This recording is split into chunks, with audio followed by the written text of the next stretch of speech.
జిల్లా కేంద్రంలోని శ్రీ లక్ష్మీ గణేష్ మందిరంలో ఉగాది వేడుకలు మంగళవారం ఘనంగా నిర్వహించారు. భక్తులు విశేష సంఖ్యలో ఆలయాన్ని చేరుకొని మూలమూర్తిని దర్శించుకున్నారు. సత్సంగంలో భక్తులు భజనలు ఆకట్టుకున్నాయి. ప్రముఖ జ్యోతిష్య వాస్తు పౌరాణిక వేద పండితులు నంబి వేణుగోపాలాచార్య, కౌశిక, నంబి వాసుదేవాచార్య ధ్వజారోహణం గావించారు. అనంతరం ఉగాది విశిష్టత మరియు పంచాంగ శ్రవణం వినిపించారు. ఈ కార్యక్రమంలో ఆలయ నిర్వాహకులు కొట్టగిరి శ్రవణ్, జిల్లా ప్రభాకర్, యాదగిరి మారుతిరావు, పల్లెర్ల కిషన్, తోట రామచంద్రం, సత్సంగ సభ్యులు, భక్తులు పాల్గొన్నారు.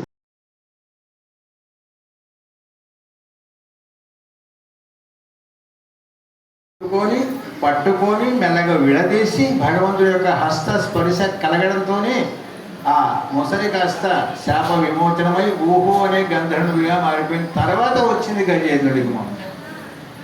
అట్లాగే ఏ చరిత్ర చూసినా పలికింది ప్రహ్లాదుడు, భజించింది ప్రహ్లాదుడు, మొక్కింది ప్రహ్లాదుడు, కానీ మోక్షం ఇచ్చింది ఎవరికంటే హిరణ్యకశిపుడికి ఇచ్చింది.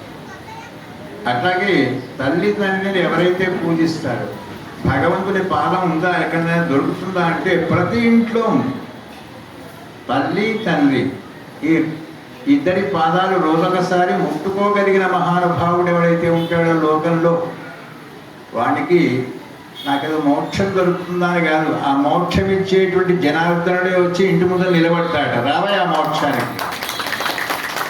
అలాంటి తండ్రిని పూజించిన వినాయకుడు లోకంలో ఏ పూజ చేసినా మొదలు వినాయకుడు. కారణం ఏంటంటే ఆయన తల్లిదండ్రిని పూజించాడు కనుక.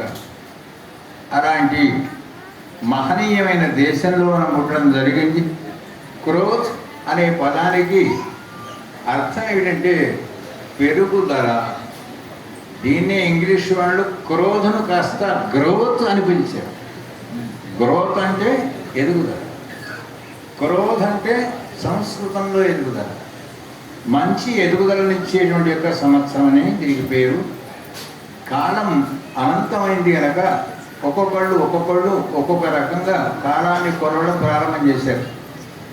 అసలు ఈ సృష్టి ఆరంభమై ఎంతకాలం అయిందట అంటే 5125 సంవత్సరాలు. కలియుగాంతం అంటే ఇక చాలా ఉంది. 4,20,000 సంవత్సరాల కాలానికి గడిచింది ఎంత అంటే 5,125 సంవత్సరాలు. అంటే అది శాలివాహనుడు అనే ఒక మహానుభావుడు పుట్టుకతోనే కాలాన్ని గురించాడు. దానికే శాలివాహన శకం. శాలివాహనుడు పుట్టి 1956 సంవత్సరాల క్రితం ఉన్నాడు. ఏం చేశాడు ఆయన ఎందుకు గొప్పగా లోకం గుర్తించింది అంటే రోబోస్ అని ఇప్పుడు తయారు చేస్తున్నారు. విక్రమార్క శకం నుంచి కొంతమంది కాలాన్ని లెక్కబెట్టారు. దాని తర్వాత వచ్చింది పునక శతాబ్దం. ఇది మన బాగా జ్ఞాపకం, 2024. దీన్ని ఏమంటారంటే క్రీస్తు శకం.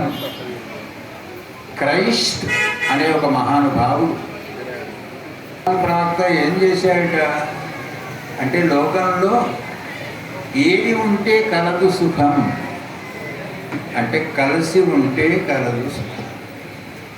మొదలు మీ కుటుంబాలు కలిసి ఉండాలి, వీధిలో వాళ్ళు కలిసి ఉండండి, ఊళ్ళో వాళ్ళు, రాష్ట్రంలో, దేశంలో అందరూ కలుపుగోలుగా ఉండి 446 సంవత్సరం 1400 సంవత్సరాల క్రితం ఆయన పుట్టాడు అని మన పంచాంగంలో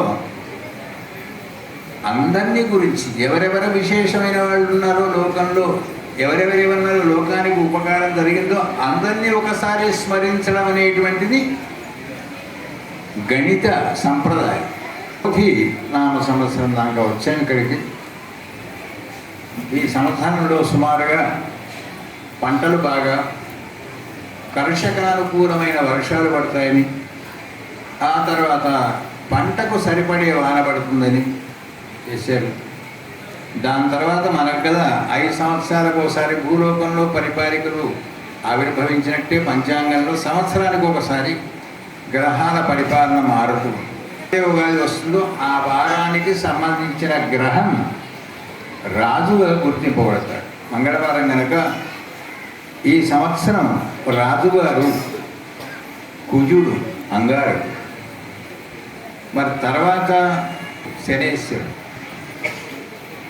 శని అయినాడు, సేనాధిపతి కూడా శని అయినాడు. పరిస్థితి ధాన్యాధిపతి చంద్రుడు కనుక పండిన పంటకు చక్కనైన ధర మార్కెట్లో ఉంటుంది. అర్ఘ్యములకు అధిపతి శనేశ్వరుడు,